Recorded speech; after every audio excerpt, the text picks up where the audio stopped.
Kapag nag-propose sa'yo ang boyfriend mo,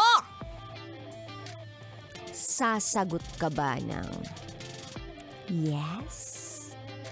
Or sasagot ka ng no? Siguro, mapapasagot ka talaga ng no kapag ang presyo ng engagement ring na ibibigay sa'yo ay lower than 299 petot. Baka sumagot ka talaga ng no. Talaga ba? Alam nyo, usapin talaga yan sa panahon ngayon eh.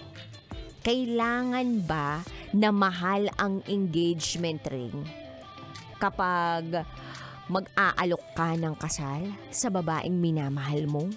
Dapat ba milyon-milyon yung presyo nito? Dapat ba libo-libo yung presyo nito? Ay, kung tatanungin niyo po si Raketera, dapat lang.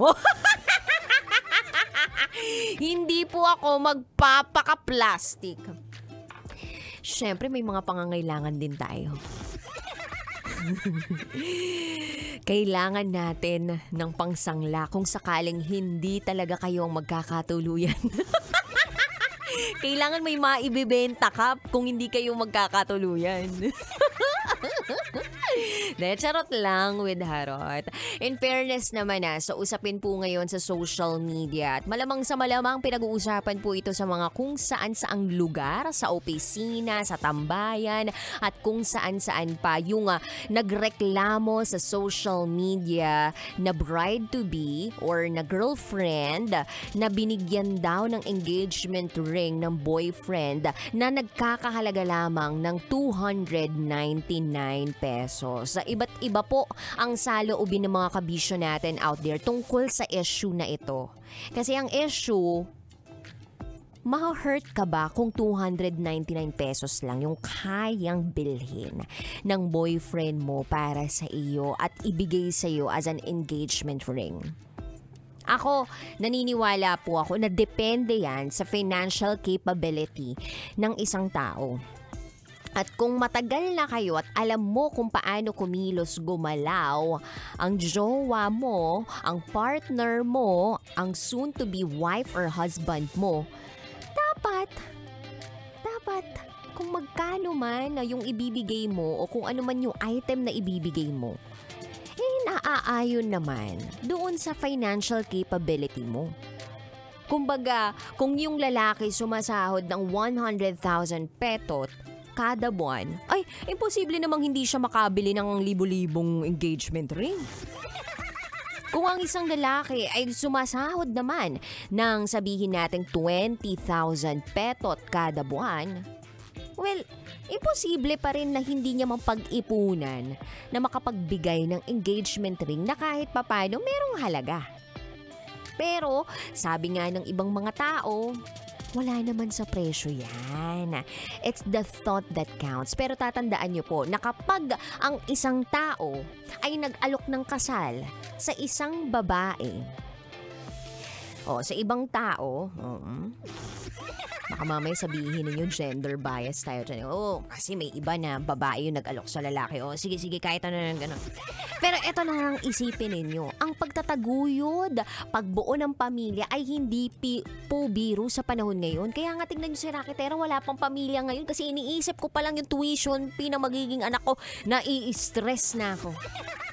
So, kung gusto nyong bigyan ng magandang buhay yung mga anak ninyo at hindi sila yung magiging solusyon o investment ninyo para gumaan yung buhay ninyo o para makaahon kayo sa kahirapan, magandang mindset yun.